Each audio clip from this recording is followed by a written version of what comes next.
bata nu urang sorangan, urang boga pripot, urang berbagai-bagai, urang boga besi, urang boga aluminium dan lain sebagainya, urang boga bensin, urang boga minyak, urang teu bisa ngadagangkeun sorangan.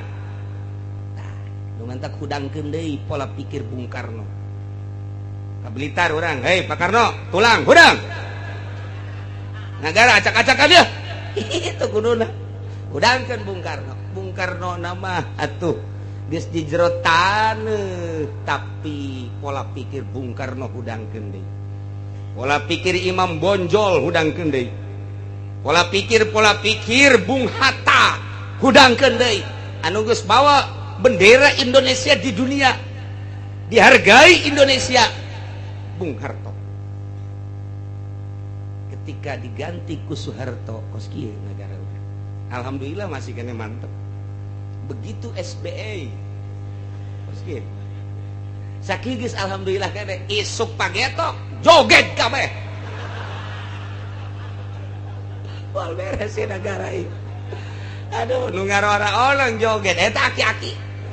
Ki Haji, waduh, Masya Allah, engke mah ka kiai ge bingkisan kecret bisa. Urang lanjutkeun pangaosan urang tentang kisos. Ciki musonib wala yustawfa kisosun ila biiznil imam. Bisa dilaksanakan kisos kecuali kudu aya izin imam, imamna Imam A'zam Zaid ngabunuh Ki Umar, panggil Ki Zaid lantaran pihak Ki Umar ahli warisna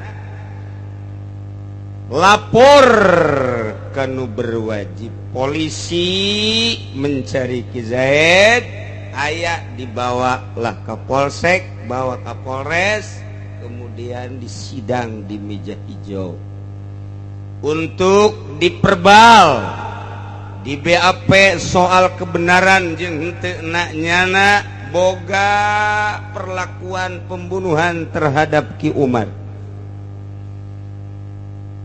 Di dieu sabaraha ahli waris Ki Zaid? Ternyata aya 5 ahli waris Ki Umar. Ta eta nu 5 teh berhak untuk males ka Ki Zaid setelah diputus ku jaksa bahwa benar-benar Ki Zaid sebagai pelaku pembunuhan terhadap Ki Umar. Jadi teu meunang main hakim sendiri, tetap sidangkeun heula. Kudu aya bebek, bau bentak bebek mereka, barang bukti.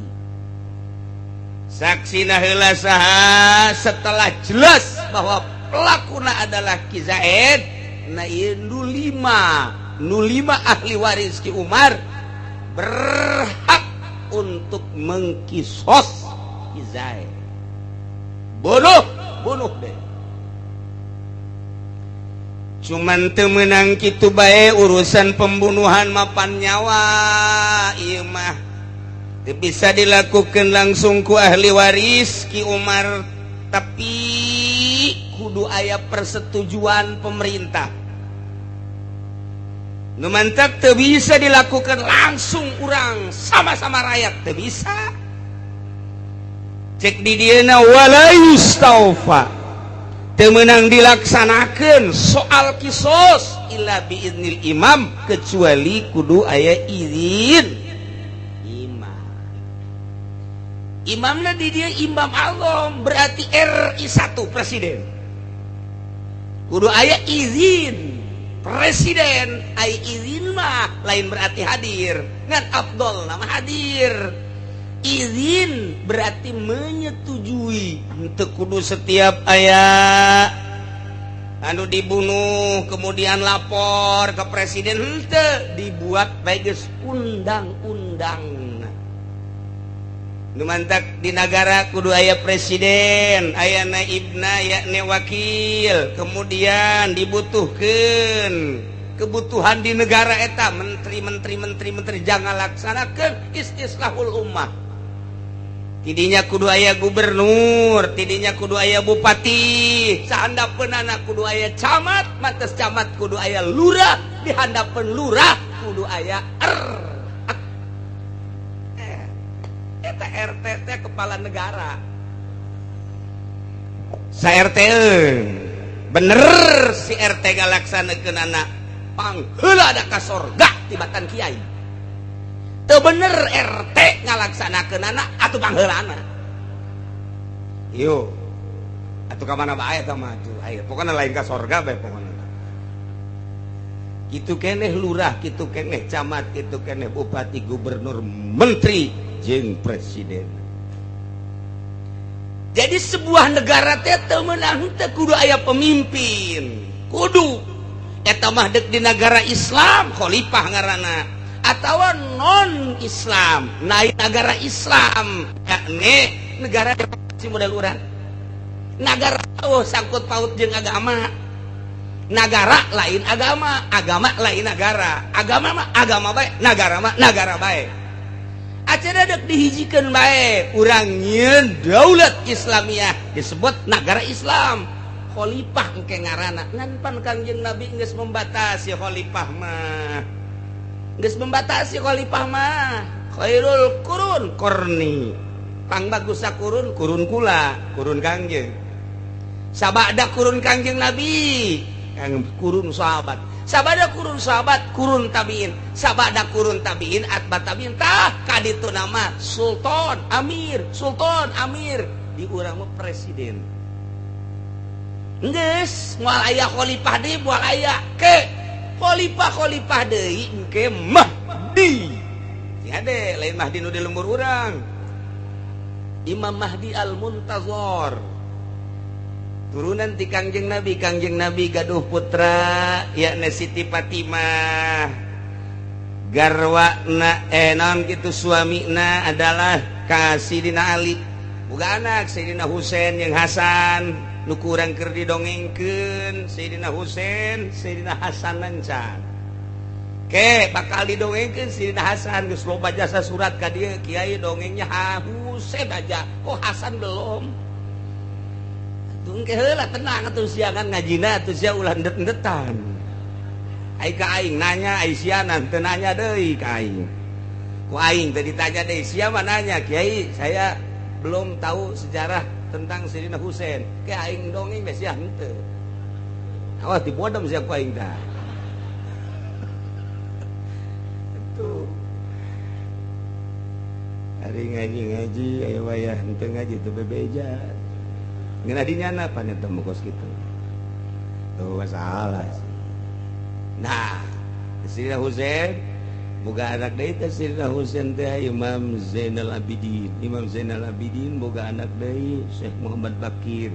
Syekh Muhammad Bakir boga anak deui di antara nu nurus.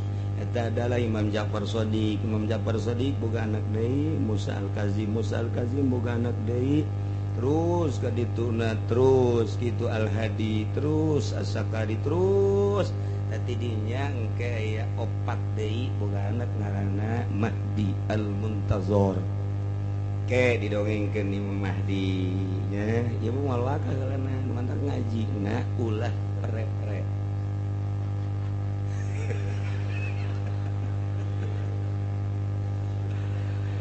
Aduh masyaallah. Ieu tereh tah urang dongeng dina kitab nu terakhir bakal ngadongengkeun Mahdi Al-Muntazor ke bakal jadi khalifah kabeh. Ketika di seluruh negara kalut nu moal eureun-eureun Palestina mah geus dijelaskeun ku Kangjeng Nabi moal eureun-eureun perang nu mantak lamun Israel eureun perang bohong Kangjeng. Sejarahna dina kitu tafsir hadis ieu moal eureun-eureun Israel mah Irak terus bakal perang bae paling sakedeung beresa perang deui Iran kitu keneh Persia kaditu terus Syria pokona mah negara-negara nu baheulana aya kelahiran para nabi-nabi Allah eta adalah musuh kafir didinyalah anu bakal diperangan terus.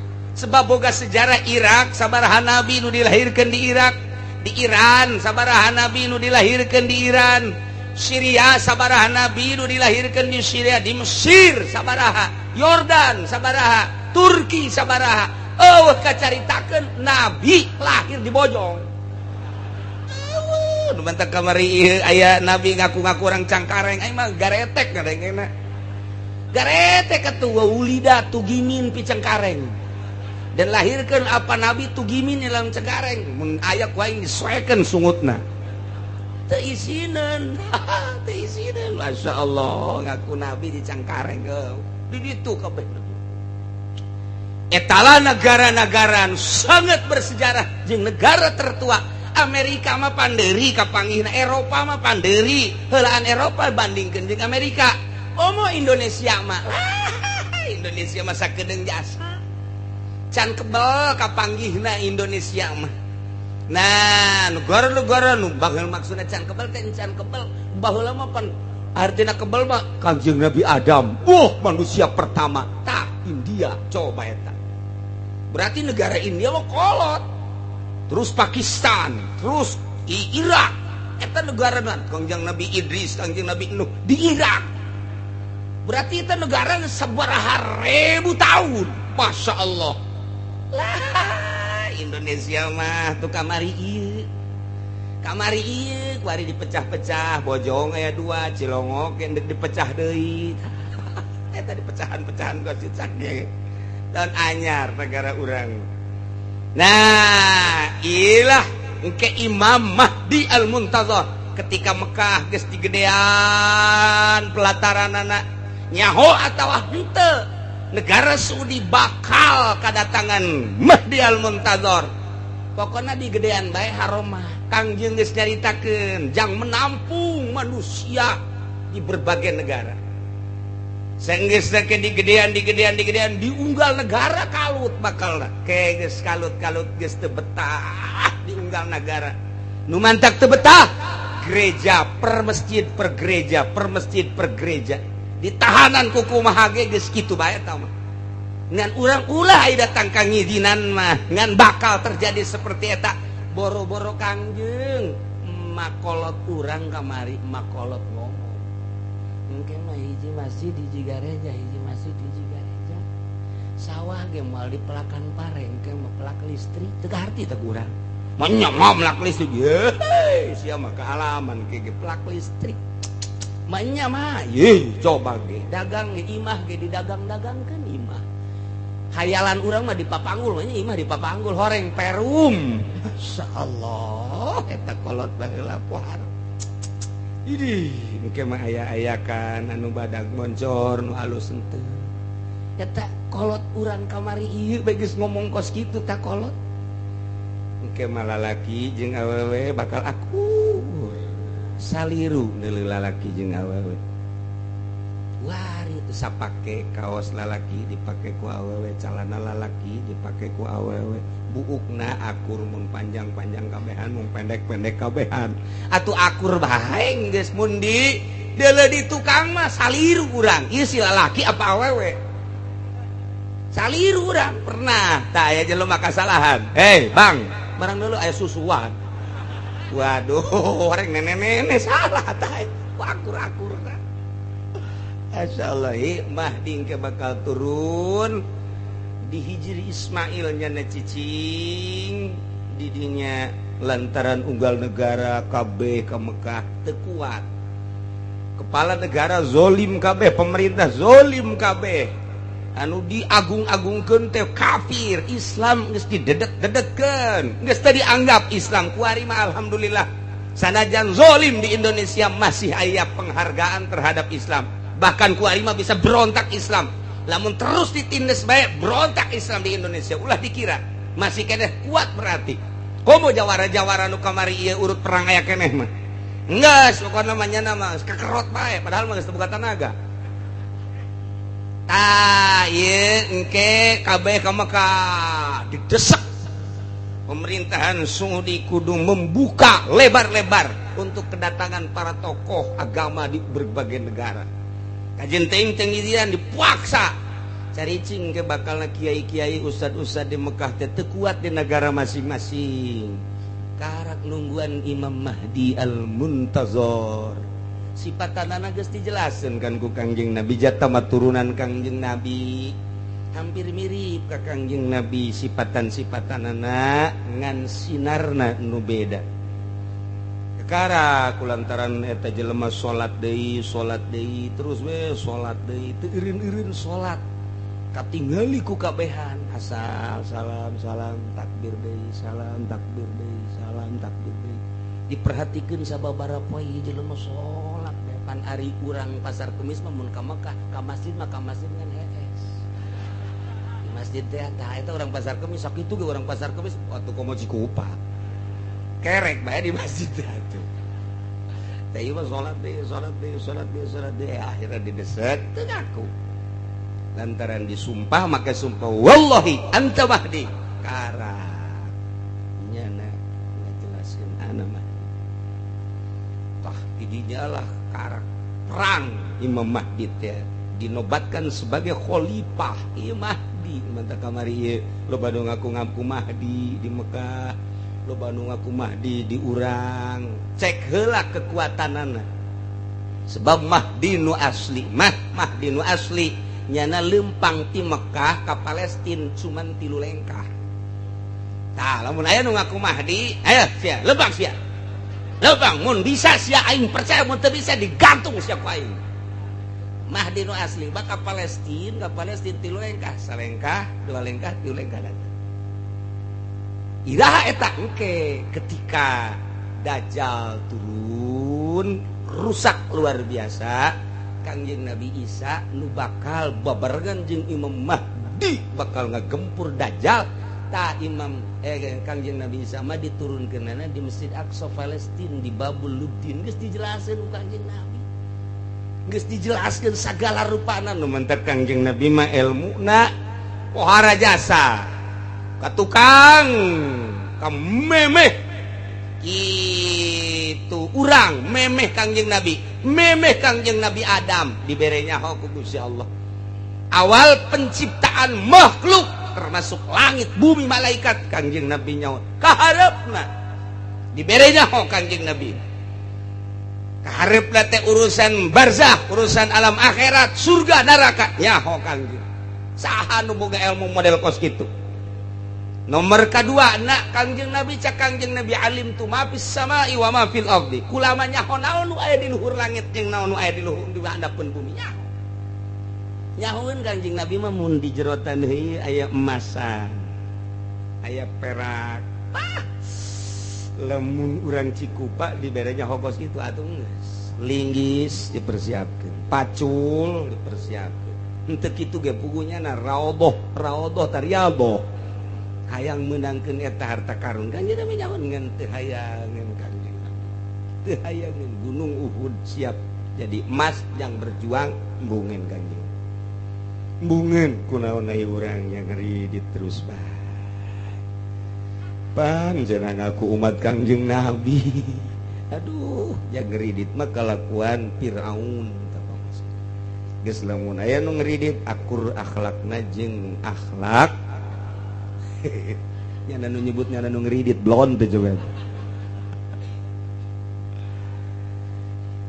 karak rame eta keur carita khalifah kuari mah Imam Azam jangan laksanakeun hukum zahir ane fikih negara urusan hudud had urusan kisos negara urusan zakat negara urusan pertikahan kudu aya khusus di negara lantaran pancak kamari ge ngeunaheun endek kawin aya walina gampang tah mah ketika seorang wanita walina saha tah nu kudu nikahkeun pan eta teh Imam A'zam madak teu sah nyieun imam awewe lantaran engke ketika manehanana kepepet seorang wanita walian nah ieu nu kudu nikahkeunana Imam Azam gubernur bisa nikahkeun bupati bisa nikahkeun camat bisa lurah bisa nikahkeun kobo presiden mah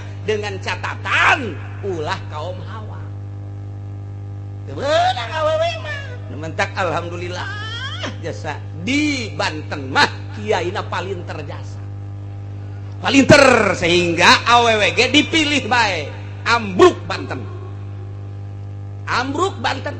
pang tolol nata kiai nu milih ka awewe tolol bin goblok bin blon besi kurang ieu maka tolol doang mah besi kurang teu nyahoeun eta teh deuk kalaksanakeun hukum fikih teh pertikahan walina eta hudud keputusanana eta kisos keputusanana eta coba awewe mah mun aya nu ngabunuh tah baekan ka gubernurna awewe kenapa mbak nangis ibu atut ibu jangan saya tidak tega masa harus dibunuh lagi bang masih kurang gubernur apa gitu ya kurang kalian artinya awewe bisa dengan menyeng doang nyawasnya menyeng data bahasa hebat biasa teh menang di Thailand eta menyeng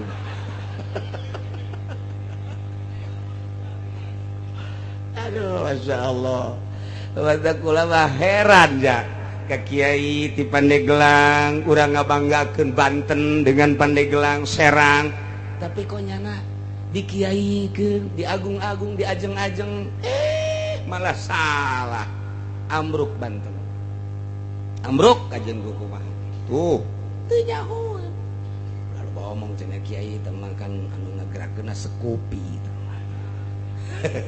oh yang sekupi sia jualan agama ka sekupi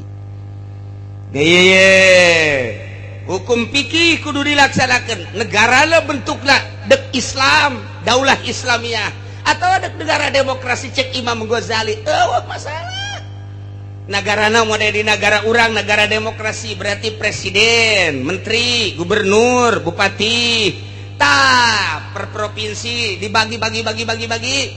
Masalah cek Imam Ghazali lu penting pelaksanaanana di jero make hukum Islam fikih ngaranna. Salah. Dan mentak DPR-na eusian ku kiai.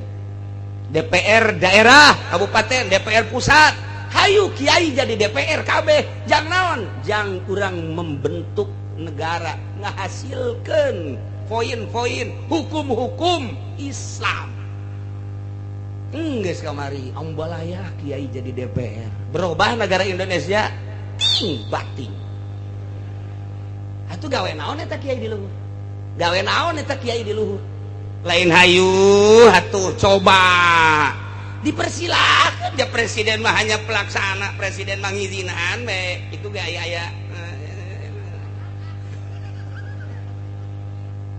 jadi eksekutif unggul nah iyalah negara orang mandul demokrasi teu nyampe Islam ge homo teu jelas negara orang lumadak disebut negara hukum ai disebut bohongan teh lantaran hukum teh teu rata teu sesuai jeung aturanana nu gede mah teu pernah kena hukum tapi nu leutik masya Allah maling kotok doang irung menyon wah bibir geus acak-acakan maling kotok ainyana miliaran triliunan naik pesawat ke luar negeri pikir tak otak coba ieu lah gala urang nah walayus tementak wajib urang ngabentuk lurah besi di negara urang lurahan doraka wajib zurai nu milihna nu ngabogaan wawasan ulah nini ditah milih nih dek mana nyolok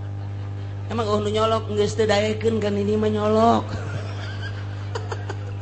atuh cek urang geus anu daek nini di kos kitu mah ribet ongkoh hirup di dunia kos kitu mendingan ge dipencit kulitna pake bedugu urang aduh ini mah teu boga wawasan ulah nyolok nu buta ulah nyolok ulah milih budak leutik teu boga wawasan ulah milih zurai anu boga wawasan ka hareup jang pengembangan aspirasi masyarakat aing dagang ye saha nu bisa ngembangkeun perdagangan aing teh tani ye saha nu bisa ngabajukeun pertanian aing ye aing teh bergelut di budaya saha nu bisa ngamajukeun budaya ye aing teh bergelut di politik. Saha nu bisa ngamajukeun politik ya? Kabeh masyarakat teh ngabogaan aspirasi supaya muantep mimpina pilih ku urang. Ulah jeung ngabaged. Camat, bupati, pilih, lu bener milih bupatina. Kitu kene gubernur, kitu kene presiden, sakedeung deui urang bakal dihadapkan ke pemilihan presiden. Ulah geus nyoho di hate masing-masing pasti bung jenggot. Acak-acakan di negara bakal acak-acakan ngajen kumaha ge. Pilihan deuk saha tuh, pilihanana coba. Emang geus tanggung acak-acakan. Nanti kurang diasupkeun deui ka Qaidul Fiqhiyah di negara pemerintahan presidenan silaka. Sakieu ge aya pemerintahan serangan Amerika luar biasa. Politik kurang diserang, terutama perekonomian. Urang teh 90% diserang ku Amerika. Enggak sih diserang saha kuari. Pribumi itu bisa ngembangkan perekonomian. Wah bisa tuh jangan geus di ditu kabeh. Mulai ti Indomart, Alfamart menang saha eta teh. Karasana kos menang urang lain. Ekspor impor saha huluna. Urang mamandul kabeh ge. Hatta nu urang sorangan, urang boga Freeport, urang berbagai-bagai, urang boga besi, urang boga aluminium dan lain sebagainya, urang boga bensin, urang boga minyak, urang teu bisa ngadagangkeun sorangan. Nah, nu mantak hudangkeun deui pola pikir Bung Karno. Ka Blitar urang, hei Pak Karno, tulang hudang. Nagara acak-acakan dia. Itu kuduna. Hudangkeun Bung Karno. Bung Karno nama atuh geus dijero taneuh, tapi pola pikir Bung Karno hudangkeun deui. Pola pikir Imam Bonjol hudangkeun deui. Pola pikir Bung Hatta hudangkeun deui. Anu geus bawa bendera Indonesia di dunia. Dihargai Indonesia Bung Harto. Ketika diganti ku Soeharto, kos kieu negara urang. Alhamdulillah masih kena mantep. Begitu SBA Meski sakigis alhamdulillah kene isuk pagetok joget kabeh. Wal beres si negara ini. Aduh nu ngarora orang joget eta aki-aki Ki Haji. Waduh Masya Allah engke mah ka kiai ge bingkisan kecret bisa. Ini negara ini dikumahakeun ieu kan.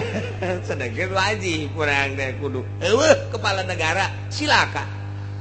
Nah, kuari dibandingkeun tah di usul fikih makos kitu atawa fikih makos kitu tah. Kumaha eueuh negara acak-acakan aya kepala negara. Iya ya lu bener kepala negarana potonganana potongan gatrik kabeh. Artinya gatrik teh ieu teu bisa nyekel negara secara utuh sesuai jeung kahayang masyarakat.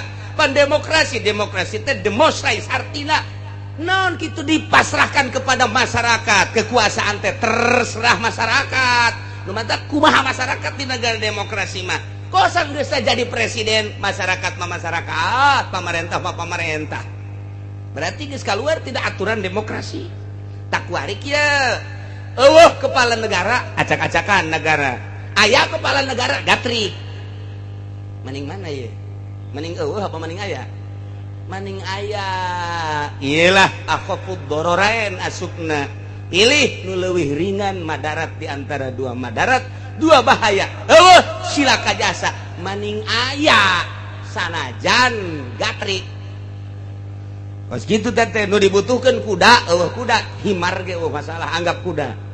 Himar aja kebodongkol. Geus bae kebodongkol bae ku urang jieun presiden habek. Tah eta prinsipna jang di negara ieu jangan laksana nanti mantek ieu aya fatalita. Wala yustaufa teu meunang dilaksanakeun kisos illa biiznil imam kecuali aya izin imam. Dibuatlah undang-undang. Orang yang membunuh bunuh lagi sesuai dengan aturan fikih jieun undang-undang. Had had yeun aturan-aturan had. Orang yang zina muhson ranjam, zina goer muhson ad 100 jilidan. Jelema kitu mabok jilid 80 jilidan. Asana lamun eta dilaksanakeun pamarentah ge loba nu dibunuhan.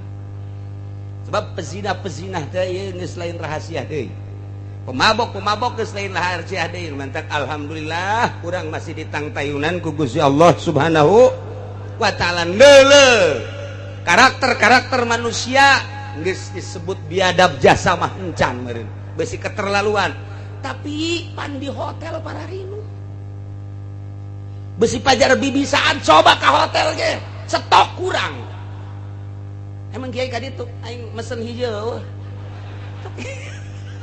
Hotel kurang stok, masyaallah. Coba eta berarti kan laku jasa. Emang di Indonesia sabaraha negara gitu anu nyuplai ka di Belanda aya urang mun hayang orang Belanda gampang jasa, orang Amerika mah komo tamang geus asal ditoel geus ngadangkak sorangan teh. Inggris aya, Jepang aya, India aya, ke Arab di Indonesia aya. Besi taman normal kabeh kulitna urang negro ge aya. Besi hayang urang negro, yuk jeung kula ka Jakarta. Asal kula belikeun hiji. Yang penciteun bae mah. Araya kabeh. Ya Allah, berarti kan geus pohara jasa di Indonesia. Masya Allah karim. Urang dihandap mah ngaji, dihandap nyieun masjid, dihandap nyieun musola, nyieun majlis, alhamdulillah. Leuleus hate urang, tentrem hate urang. Coba ke hotel stokna urang mana bae aya. Saha atuh eta nu sok ka hotel coba yuk. Kan hulu sih ya. Atuh sarua eta. Buat tetangga urang, buat lurah, buat PNS, geus puguh pelimbah. Geus parantina aja duit-duit haram mah kanu kitu teh emang parantin. Deuk kumaha coba. Wah cenah kiai mah sok saomong-omongna we. Lain saomong-omongna. Ayo sia milu jeung aing. Ih, emang kumaha gitu. Supir bae ditawaran ku bosna. Supir. Kamu mau? Orang-orang mana maunya? Enggak lah, saya mah mau uangnya aja. Uangnya aja. Iya, pesenannya orang mana? Orang India. Mahal India mah. Udah orang Brebes aja ya. Aduh, ya udah, cak supir deh. Mau dituduh di mana? Saya di mobil aja lah.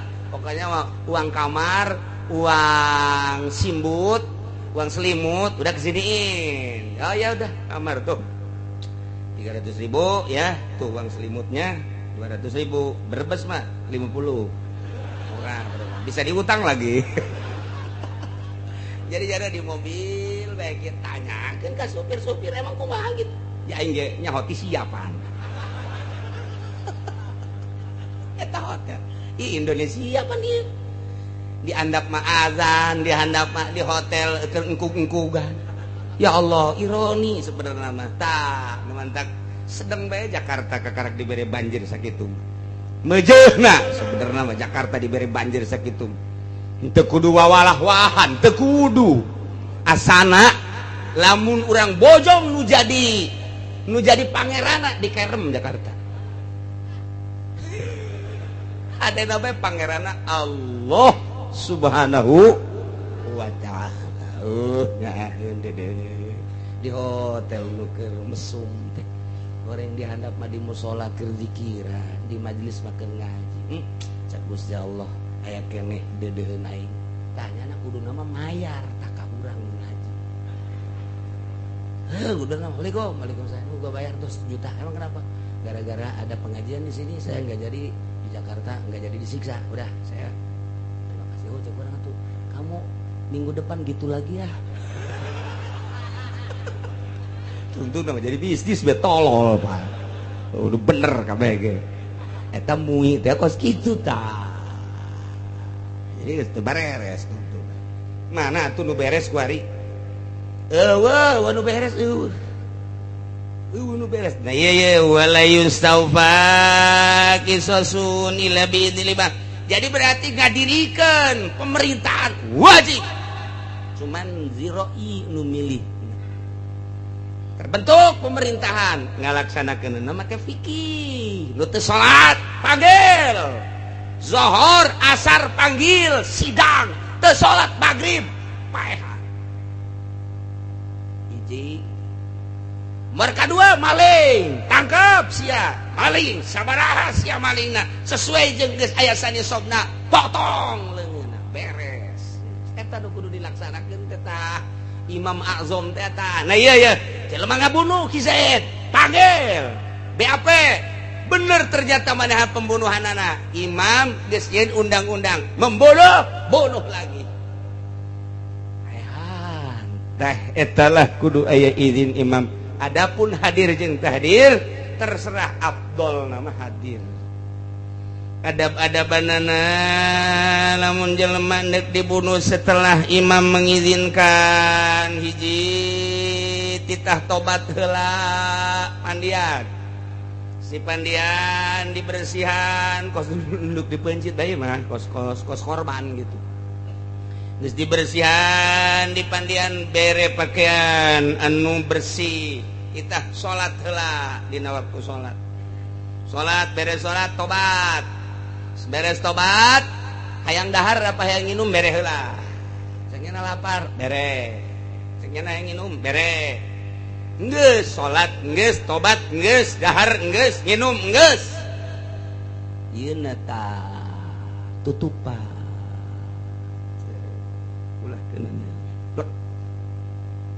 giring ke tempatna taekeun ka luhur plek geus disiapkeun algojokna kudu nu lihei ulah cacag nangkaeun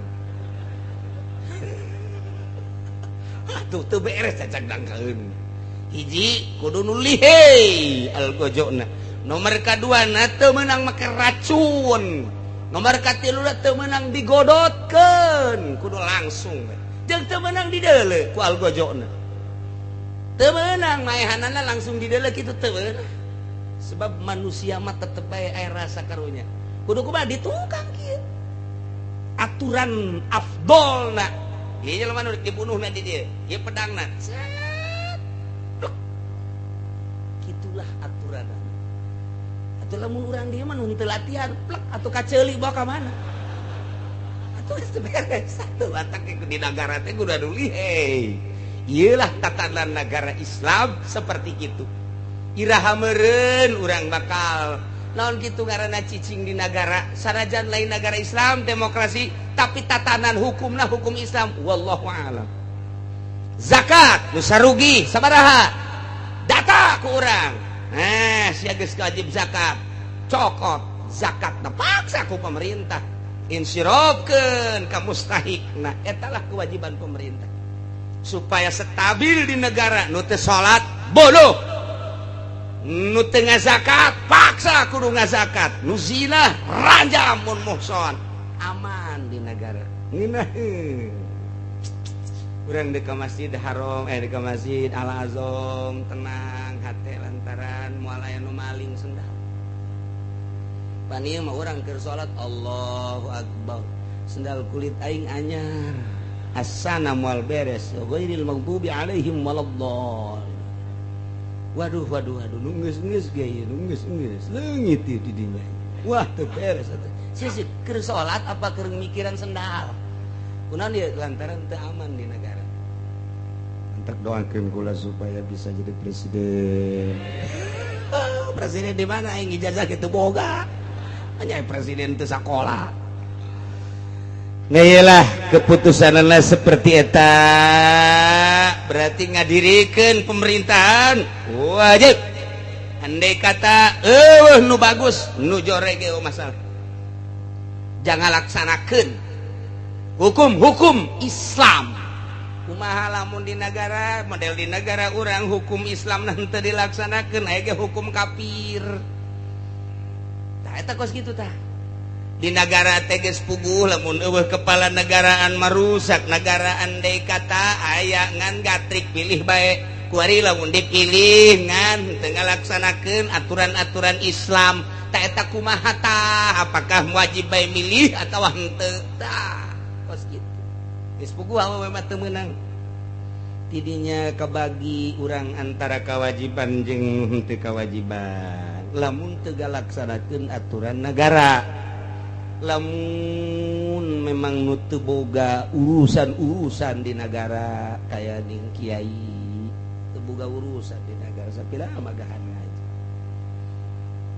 urusan naon tak eta mah cara ricing bae nu kostara itu sebab besi dikutuk ku Gusti Allah nu boga kepentingan politik jeung dagang perdagangan dan lain sebagainya silahkan milih sakalian ka neraka kumaha tuh ya urang teh kudu ngarobah kudu dirobah di negara urang ku urang sebagai rakyat di urang wari deuk garobah saha atuh ayeuna ku urang dipilih di presidenana di menteriana eueuh teh anu bakal ngalaksanakeun hukum-hukum fikih teh nu mentak sukut bae geus nu apik mah cicing bae ketika dibere duit milih diberi duit cici cenah akur sama kayak akur kan neraka kabehan gitu mah waduh beres teu menang make duit milih lagi kudu bener-bener ro'yu fa inistaqalla uziro di mana-mana nyolonong sorangan memeh aya keputusan imam Ki Umar dibunuh ku Ki Zaid sebelum aya keputusan ti Imam Azam atawa encan dinyatakeun undang-undang teh encan dilaksanakeun hartina can dilaksanakeun teh can aya keputusan pemerintah lantaran can disidang ieu keluarga Ki Umar sebagai mustahik kisos geus biheulaan bae dibunuh deui Ki Zaid teh ku salah sahiji keluarga Ki Umar ahli warisna Khalid misalna eta uziro takzir sebab menyalahi aturan takzir hungkul jadi mah jadi beja memang dek dibunuh ieu ngan lantaran di luar keputusan Imam Azam nyana kudu ditakzir besi engke nu lain-lain nurutan wa yadinu li ahlin pinafsin menang izinan pamarentah kanu ahli dina ngabunuh awak-awakan Zaid jelas pelaku pembunuh Ki Umar setelah disidang teh sekeluarga Ki Umar ahli warisna sebagai mustahik kisos teh aya 5 aya Khalid, aya Bakar, aya Dadap, aya Waru. Tak eta teh dipersilakan ku imam lamun jitu untuk membunuhna. Khalid tampil, Pak. Saya ini harenges, Pak. Apa itu harenges? Cak Hakim teh lu macam-macam aja pakai harenges. Itu bahasa sepatan, Pak. Di sepatan itu Melayunya campur-campur. Kalau bapak pengen tahu ke sono dah. Gua mah nyariin egok di sini lu. Itu bahasa sepatan, Pak. Jadi saya juga merasa harenges, Pak. Jadi sudah serahkan saya. Kamu udah bisa. Wow, saya pernah di Cimande 12 tahun. Ngapain di sono? Dagang. Yang jelas saya bisa, Pak. Aturan-aturannya tahu? Tahu. Coba dites dulu. Silakan, Pak, dites di tanggal cau dijejelemaankeun atau dibonekakeun. Silakan. Coba. Praktek kamu. Set.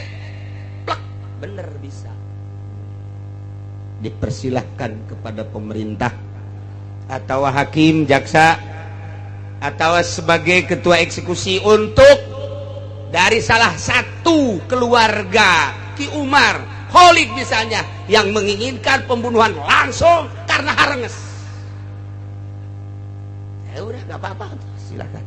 Gimana tah? Jadi tekudu algojo pemerintah baik lantaran mengetahui kan pemerintah ge lantaran anak keluarga hayang males patiku gerget-gerget nak jeung boga kaliheyan keahlian silakan. Yelah wa ya'dinu li ahlin pinafsin. Sebenarnya urang ngaji kos kieu moal dilaksanakeun ieu mah teu ngaraji ge masalah. Ieu mah misalnya yang ngaji doang lah dek HRSP atau Allah. Nyayomkeun guru misalnya masalah geus. Masalah ieu mah henteu nyaho ge teu nanaon ieu mah kos kieu mah lantaran teu dilaksanakeun pan urang wajib sote ngaji nu dilaksanakeun kan ku urang. Ieu moal. Teu masalah ieu mah henteu ge teu nanaon. Tah kos kieu teh ilmu nun teu dilaksanakeun di negara urang. Jadi negara urang teh kekurangan kiai buadag, ustad loba, santri ambual aya, profesor nagara loba luar biasa, doktor ambual aya. Keluaran kitu Amerika, keluaran Inggris, Eropa kitu, Australia, Arab, wah, Timur Tengah loba. Tapi untuk mengarah ke peraturan-peraturan Allah hiji-hiji aja. Berarti togut kabeh mengarah ke pemimpin togut. Ieu keur carita urang kan keur ngaji hukum Allah. Ieu mah keur sakadar pengetahuan caritaan hukum Allah seperti kieulah di sebuah negara. Beunang izinan kadu ahli dina mehan awak-awakan. La torofin fil asohi teu meunang izinan pemerintah teh ka salah seorang ahli waris si Umar untuk melaksanakan pembalasan dipasrahkeun ka ulah lamun teh mah Ki Zaid motongkeun leungeun Ki Umar sakieu potong deui atawa motong ceuli potong deui atawa kitu irung potong deui. Salah satu keluarga Ki Umar minta diizinan kaki itu pemerintah untuk membalas langsung teu kudu ku algojo. Naon anu dilaksanakeun teh ceuli ulah. Naon sebab ieu mah rawan kan ceuli mah kan ukuranna sakieu kumaha lantarannya gerget jasa kan gerget engke dileuwihan ti ceuli. Ieu bahaya kan ukuranna ngan ceuli doang bisa-bisa jadi ka dieu tah. Bisa ka dieu tah ulah. Atau irungnya sakit dah ya ceki holit teh aku aing hantem kajian kokoma dipeakeun ieu na ku aing besi kitu atawa leugeun sakieu deuk dipotongna kemudian ke keluarga bisa-bisa sakieu ngaranna ge ku hawa nafsu teu meunang ai paeh mah pan ngabunuh sanajan salah ge paeh bae urusannya nyawa kapan andai kata nyana bebeja lihei kemudian teu lihei ternyata lu kudu nama di dia dibunuh teh ai prak ieu mah hulu sakieu sempring paeh bae kan lain urusan awak mah paeh bae ngan rada kebel meureun paehna bisa 2 kali masalah guys tak eta teh urusan nyawa tapi kapan urusan ieu mah lamun sakieu aju leuwih ka dia atau irung sakieu aju ka dia caki jaya teh euy pan aing mah irung doang ka bibir-bibir itu pasti dihantem deh siapa aing. Tungtungna main hantem-hanteman pan. Badak leuwih jeli pemerintah la tarafin fil asohi. Oh.